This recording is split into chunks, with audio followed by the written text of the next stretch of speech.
J'espère que cette mobilisation va faire comprendre à tous les locataires et au-delà à l'opinion publique qu'il y a un enjeu majeur de solidarité nationale à travers cette baisse importante des APL. 1,5 milliard en moins de baisse des loyers, 400 millions de baisse des APL avec les moins 5 € par mois, c'est une attaque inédite. Il fallait être tous ensemble pour défendre les APL parce que les APL, ça permet aux locataires de se loger, ça permet aux HLM de travailler normalement, ça permet aux accédants à la propriété modeste de le faire. Si on leur prend 1,5 milliard chaque année, les bailleurs sociaux, assez légitimement, pourront nous dire on nous a fait les poches, on n'a plus les moyens d'agir dans un sens plus social. Nous sommes persuadés qu'il y aura un effet néfaste financier pour le locataire.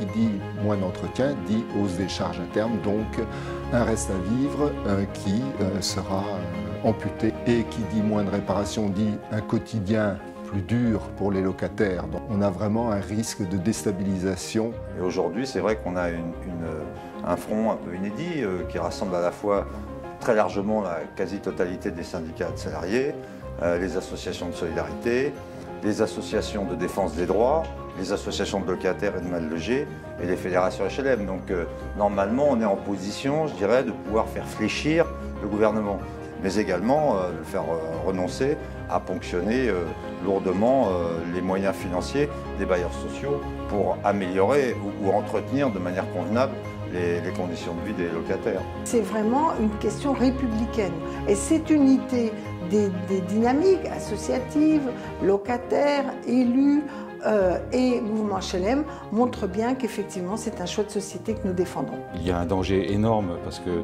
ça va priver d'un certain nombre de sociétés pour avoir un autofinancement suffisant. Certaines vont même être en situation de quasi-faillite. Donc c'est pas, on ne peut pas laisser faire ça, surtout que bon, derrière il y a beaucoup de salariés aussi, il y a des locataires mais il y a aussi des salariés.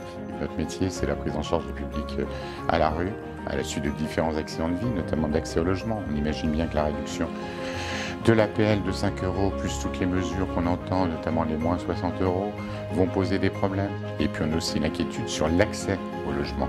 Donc il était effectivement fondamental que nous puissions nous mobiliser très vite sur ce sujet. On y voit une menace très directe contre le logement HLM de notre pays. Les annonces qui sont faites nous inquiètent beaucoup. Aujourd'hui, c'est une étape extrêmement importante qu'on soit tous réunis à plus de 60 organisations pour appeler à riposter. C'est une mesure aussi qui va aggraver le risque d'endettement dans le logement et le risque des expulsions locatives qui ne cessent de progresser depuis plusieurs années. Donc nous sommes très inquiets contre cette mesure et qui va aggraver les difficultés d'accès et de maintien dans le logement, aussi bien d'ailleurs dans le logement social que dans le logement privé. Nous sommes là pour aider à la cohésion sociale, aider à une meilleure insertion dans la République et c'est aussi pour ça que nous défendons et l'aide à la pierre et le financement du logement social et l'APL. Le logement, c'est une des principales problématiques pour un étudiant et même pour un jeune globalement en France. La baisse de 5 €, ça représente pour eux des baisses considérables dans leur budget déjà global, parce que le budget global, parfois, il se joue à 5 € près. Et nous savons parfaitement que rien ne sera possible pour toutes ces questions d'exclusion s'il n'y a pas un parc social dynamique fort. Et supprimer les APL, c'est à la fois mépriser les personnes les plus défavorisées en France, celles qui sont menacées d'expulsion et qui demandent la protection de l'État, au titre du DALO par exemple, et d'autre part, c'est fragiliser le parc social dont on a absolument besoin comme solution contre la spéculation et l'exclusion sociale. On a choisi de se mobiliser parce que on sentait vraiment le mouvement HLM en danger. De cette union, on attend une défense vraiment des classes les plus pauvres. Le mouvement HLM et ses composantes, donc l'Union sociale pour l'habitat, a adhéré au collectif Vive l'APL pour tout simplement dénoncer l'article 52 de la loi de finances et certaines autres mesures de Bercy qui risquent d'empêcher dès 2018 les donneurs d'ordre que sont nos organismes de construire, de produire du logement neuf.